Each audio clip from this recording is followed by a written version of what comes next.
So I didn't think it was gonna be long, but it has finally happened. And I did call this in one of the Tour Pro videos where I said, you watch.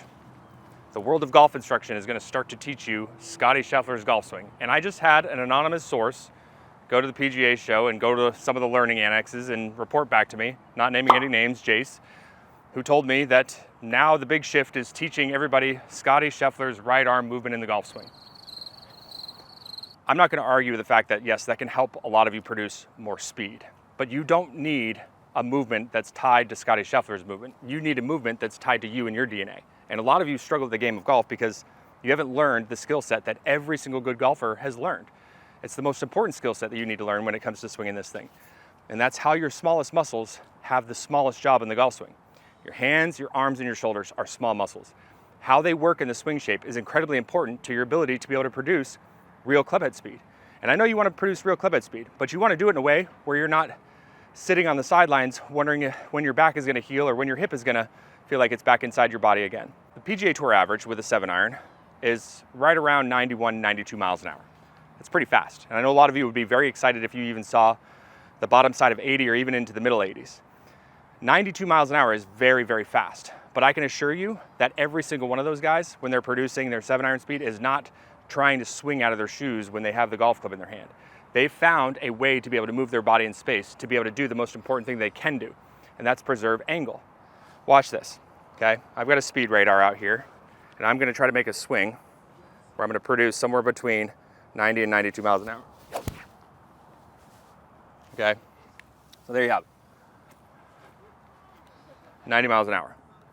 And I will tell you that if I swung the golf club like that on the golf course for a round of golf with every single club in my bag, then I would probably be sitting on the sidelines for the next month trying to figure out when I could get back out there and get out of my, my wheelchair. But I can produce something close to that with working way less hard. And how I'm gonna do that is exactly what I'm gonna teach you here today. Listen, do me a big favor. It is very important that we get some help from you at home because we need to get picked up in this YouTube algorithm. And in order to do so, we need a community to come together and help us by hitting that like button, subscribe to the channel, and if you have any questions or comments, maybe you wanna share your success or maybe you wanna ask some questions, please feel free to use the comments below. That helps us out tremendously. Let's get to work. So let's get real focused here. We're gonna reverse engineer this stuff into your brain, and you're gonna really love this. And I know that it's gonna probably feel a little bit sluggish and a little mundane at first because I teach you things in really small pieces and I build you up as we go through it, but you gotta sit through it and you gotta create the correct awareness here for you to be able to graduate from one step to the next. Now, in first step, what we need to do is we need to learn the skill set of getting your lead arm and your lead wrist tension-free during the release, down in that speed zone that you hear me talk about so much. So from about hip high to hip high, what we're gonna do is we're gonna isolate and we're gonna get our lead arm to swing back and forth freely, just like a grandfather clock with no muscle tension at all. And you might be thinking to yourself, well, that's a piece of cake. But you would be very surprised how many people I see on a day-to-day basis, whether it's on the website or you come here in person, that struggle with this skill alone. Why? Well, because it's easy to do without the golf club in your hands. But the minute the golf club comes back in your hands is the minute you start turning into a maniac. You start trying to squeeze it and trying to manipulate it rather than letting the club respond to that movement. So what I want you to do to start out here is I want you to get a golf ball down on the ground and I want you to have it positioned off of their lead ear or on the logo on your chest, okay? I want you to move your body into a light impact position and I want you to keep your head kind of where it was. And I just want your left arm to hang down freely. And I want you just to do some small reps where you have your arm swing back and forth like this, okay? Close your eyes and think about your shoulder being a pivot point that's nailed to a wall, okay? Think about your wrist being very supple and relaxed. Piece of cake, right? Well, if you can do that and you can bring the golf club back in, okay? Now what you can do is hold the club lightly in the back 3 fingers. And I want you just to do a series of reps here, back and forth. And what you're gonna notice is that because I've trained this so much and I trust this movement, is that every time my arm passes in front of my body, I hit the same bit of grass every single time. Now, if you're missing the ground, then there's a pretty strong chance that you're way too tense up in your shoulder or your wrist. You're trying to actively try to get the club to certain spots, or you're trying to move too fast. If you're hitting the club straight down in the ground, there's a pretty good chance that you're pushing the shaft and pushing the club head down in the ground. You're trying to influence it. you need to think about keeping your arm moving and keeping your grip pressure light and letting the club swing at the end of that. If you can learn that skill set alone, which so many of you at home think that it's a piece of cake and you'll own, it'll push you. When you can get it to the point where it's brushing the same bit of carpet and you're not getting fatigued at all in your left wrist, then you know you've now relinquished that tension. And that really kind of encompasses what the golf swing is all about anyways. When you think about it, if I wanted this to go faster, okay, I wanted to make some speed here without being tense, well then I could simply add some weight shift and some body turn to it, start moving aggressively with my body and slow it down to let the arm go faster through the speed zone. But learning that skill set right there is something you have to do, and you have to do it right. So I want you to start out by isolating left arm only, and I want you to bring the golf club back in. And if you can do 25 perfect reps in a row, and I mean perfect, where you don't mess it up, and it feels tension-free, and you're not worried about where the club is, then you're ready to start taking on step number two. Step number two. Now this is where we start to trade the troublemaker, your trail side, your power side, the side that wants to screw the party up. But the focus points are still going to be done in a hip high to hip high swing at first. And what we're going to be working hard on here as we go forward in this drill is when we get to the end of step number two, is we're going to be working hard to get both of these things married together. And we're going to be working to get a little system of movements that's going to help you feel a little bit of weight shift to help support this function. But we need to start out and we need to isolate and make sure that we have a good understanding of what your trail shoulder and your trail elbow need to do through the release if you want a good, powerful release that you're not going to have to work hard at. Let me explain this to you. And I was not the first person to figure this stuff out. Okay, there's a great biomechanist that figured this stuff out because he wanted to study the linkage with hitting and throwing sports. But basically the position of your scapula being in a down and depressed position. So this back here, staying in a down and depressed position, is what helps you transfer energy from your trunk and your core. If you think about a boxer, okay, a boxer wouldn't hold its shoulder up here and start throwing punches. A boxer holds its shoulder down and in so that we can use the ground and we can use the system.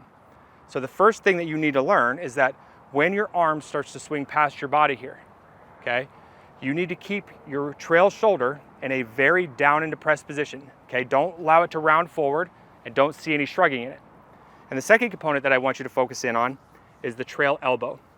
You want your trail elbow pointed in towards the belt loop that you have on the trail side of your pants here, okay? So if you find that belt loop right there, you're gonna be getting the elbow in front of that and you're just gonna let the club swing through to the other side. You're not trying to manipulate the club face. You're not trying to hang on to tension to get it to do certain things. You're working on getting your arm to move back and forth with your trail shoulder staying in a down and depressed position and your trail elbow working in front of your belt loop. So it's gonna look like this at first. So we're gonna isolate again. We're gonna put our weight on our lead foot, open up our hips. Okay, notice how I've got my elbow kind of turned in towards my body, shoulders down and depressed. And I'm just gonna make some little swings back and forth. So elbow gets into the belt loop, arm swings past me. Okay, that's what I wanna feel during the release. Bring a golf club back in and you have the same exact requirements that you just did in step number one. I'm gonna put my lead hand in my pocket here and I'm just gonna make these little small swings back and forth, making sure that I trust the tension levels to be reduced so that I can hit the same bit of carpet every single time. Your trail shoulder should be in a down and depressed position and you should look fairly square to your target line. Your elbow should be turned in towards your belt loop when the club is swinging past you. And if you can do that for 25 straight reps, brushing the grass, you now are ready to start making this a real system. So what I like to do is I like to kind of teach you how I would practice it. I've got some heightened awareness of what my lead arm and lead wrist should be doing. So I'm gonna do a couple reps without it first. So I'm gonna go ahead and set up. Okay, I'm gonna put my weight on my left foot, my lead foot here. I'm just gonna do 1 or 2 reps. Okay, that's where the primary focus needs to be. Now what I'm gonna do is I'm gonna take my trail hand and I'm gonna come back in and touch the side of the club. And I'm gonna do a little rep where I start from a static address position now instead of being over on my lead side here into an impact position. And I'm just gonna make a little shift to my trail ankle. Okay, I'm gonna turn back. Now I'm gonna shift my weight onto my left ankle, so my lead ankle now. And now I'm just gonna keep my arm moving through to the other side. Now what you're gonna notice is that it looks very different when my trail hand follows along with the movement. Why does it look different? Well, think about this. When I isolate and do a lead arm only swing, my arm can get away from my body. In order for my trail hand to go get the club, you can see here that my body position has to change. Think about that. So if you kept the lead arm moving and you let the trail arm respond by having the shoulder and the elbow in the right position, you've now got that extended position that you've been looking for all along. You have an understanding on how to get it there. And it may not feel fast to you right now, but when we start putting the system to it, you're gonna start feeling what it's like to produce efficient speed. So I want you to do a handful of reps where you keep your tension levels down in your grip, open up your trail hand like I have on the club, okay? Shift to your trail side, shoulder stays down, elbow gets to the belt loop, and just keep that lead arm moving. So it's right ankle, left ankle, go ahead and let it swing through.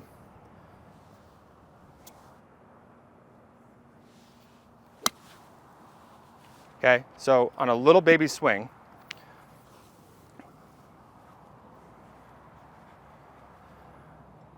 look, pretty crazy, right? So it's amazing how very little work you have to do to produce real club head speed. And a lot of you would probably be pretty excited to see that speed. That speed came from the ability to be able to get an angle that my wrists were allowing to get into place because I kept my wrists supple. It came from the idea of keeping my arms tension free and letting my system help support those movements.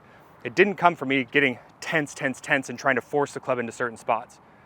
That's the key to this drill, is understanding that speed isn't gonna come from your ability to be strong on the golf club. You wanna be strong through the body. And we're about to get the gas on right now when we get to step number 3. So let me explain to you what your trail arm's function really is in the golf swing. Your trail arm helps you provide a lot of width. Width is something that's very important to your speed. Keeping your trail arm, my right arm in my case, as straight as long as I possibly can is gonna help me turn my body. It's gonna help me create this really, really wide swing arc, which helps me put force into the handle on the way down. And so many of you at home start to overflex your right arm.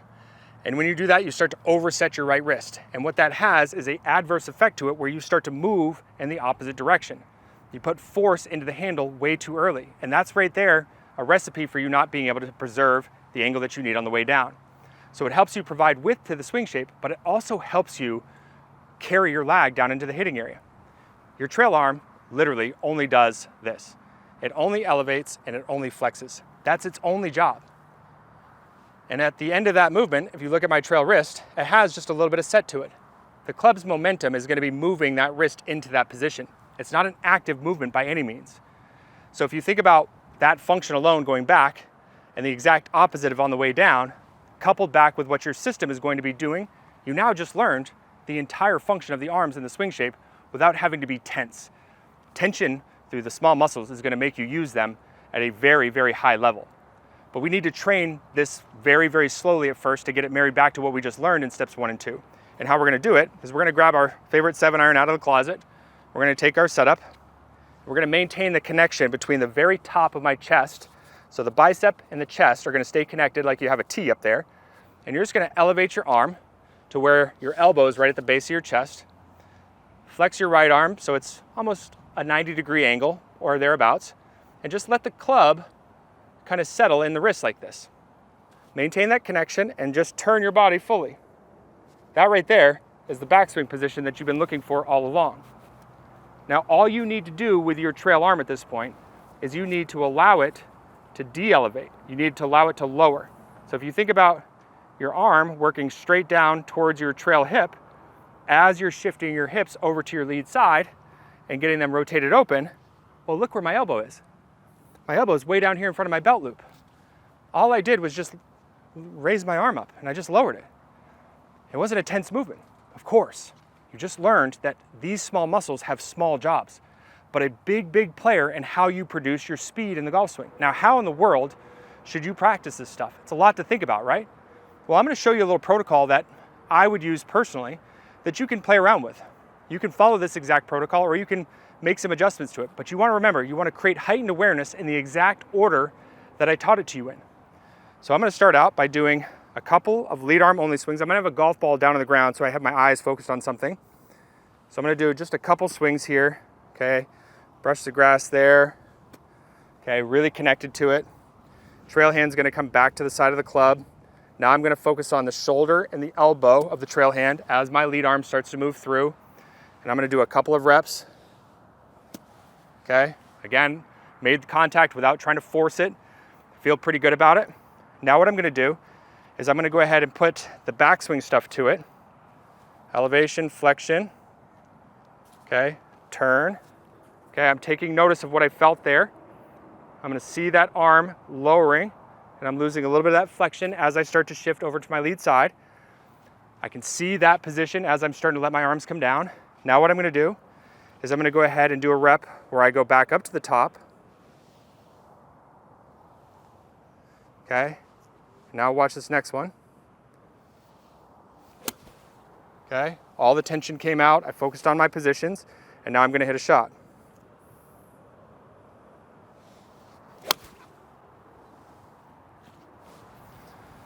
So right there, 87 miles an hour speed on a golf swing that I felt like I was working at 80% of my normal energy. What I want you to remember is that speed doesn't come from your smallest muscles, but you need to train your smallest muscles on what they should be doing because they do play a vital role to your success.